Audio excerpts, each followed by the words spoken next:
સુરતના મોટા વરાછા વિસ્તારમાં ખાનગી લક્ઝરી બસ બેફામ બની હોવાની ઘટના બની છે। મોટા વરાછા વિસ્તારમાં આવેલા રામચોક નજીકના માણકીમાં ચોક ખાતે રોડ ક્રોસ કરી રહેલા એક 42 વર્ષીય યુવકને પૂરપાટ ઝડપે દોડતી ખાનગી બસના ચાલકે કચડી નાખતા ઘટના સ્થળે જ મોત નીપજ્યું હતું। અકસ્માતના પગલે મોટી સંખ્યામાં લોકો એકઠા થઈ ગયા હતા અને ડ્રાઈવરને પણ ઝડપી પાડ્યો હતો। હાલ આ મામલે ઉત્તરાયણ પોલીસે વધુ તપાસ હાથ કરી છે। મળતી માહિતી પ્રમાણે મોટા વરાછા વિસ્તારમાં 42 વર્ષીય પ્રકાશ પ્રભાતભાઈ ઓડ પરિવાર સાથે રહે છે। ગત રોજ ઘર નજીક આવેલા રામચોકની પાસેના મણિકમાં ચોક ખાતે પગપાળા પસાર થઈ રહ્યો હતો। દરમિયાન પ્રકાશને રોડ ક્રોસ કરતા સમયે પૂરપાટ ઝડપે દોડી રહેલા શ્રીરામ નામની ખાનગી લક્ઝરી બસના ચાલકે પ્રકાશને અડફેટે લઈને કચડી નાખ્યો હતો।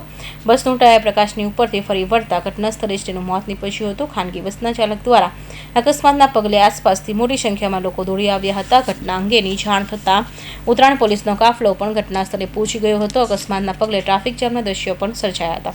આ સાથે લોકોમાં અકસ્માત કરનાર બસ ચાલક વિરુદ્ધ રોષ પણ જોવા મળી રહ્યો હતો। ઉત્તરાયણ પોલીસ દ્વારા સ્થિતિ કાબૂમાં લઈને ટ્રાફિક હળવો કરવાની સાથે મૃતદેહને પોસ્ટમોર્ટમ અર્થે સિવિલ હોસ્પિટલ ખસેડાયો હતો। અકસ્માત કરનાર ખાનગી બસના ચાલક સિદ્ધરાજસિંહ સરવૈયાને ઝડપી પાડવામાં આવ્યો હતો। ઉત્તરાયણ પોલીસ દ્વારા બસના ચાલક સિદ્ધરાજસિંહ વિરુદ્ધ અકસ્માતનો ગુનો નોંધી વધુ કાર્યવાહી હાથ ધરવામાં આવી છે। મૃતક યુવકના પરિવારને જાણ કરવામાં આવતા તે પણ ઘટના સ્થળે દોડી આવ્યો હતો।